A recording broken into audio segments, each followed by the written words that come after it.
So I was waiting to review this until the release of my Far Cry video was soon, and it is now soon. Far Cry Cull the Herd.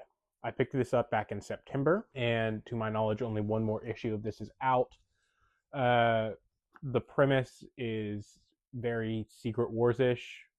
A bunch of the villains from the Far Cry universe got sent to this prehistoric world where they must fight to survive. And this is issue 1. I really wish I had more to say about this issue. Nothing happens. And maybe that's the point. It's all building to something next year, but I'm reviewing this issue as it stands, and I haven't seen the other issue yet, like at any of my comic stores. So I have no idea. This issue has very little going on.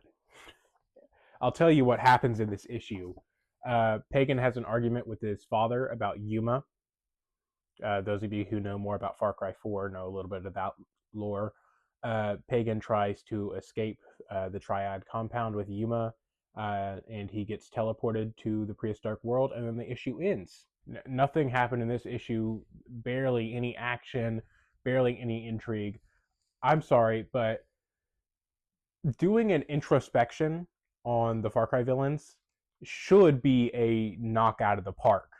Should be. Because there's so much going on with each of those characters, yet for some reason people are so afraid to actually do anything with them. And I was actually really disappointed by how short this issue is.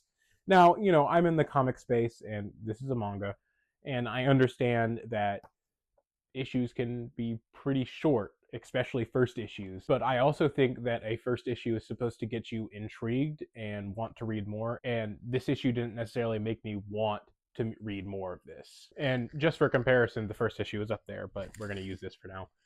The first issue of Black Cat was like a complete story, and I was really engaged with it, and I wanted to keep reading. And if you want to compare it to a manga, since this is a manga, here, I got Kayuga-sama also back in September. This is volume 1. Chapter 1 is 26 pages, and it is a complete story. Once again, this is a comedy, but still, I feel like there should be enough in chapter 1 of a story to get me involved and wanting to read more of what you put out. If I ever find issue 2, I'll make sure to review it for y'all. After looking it up, it looks like there's going to be a complete series next year, and I'm sure I'll read that and tell you about it. But other than that, we'll see you next time.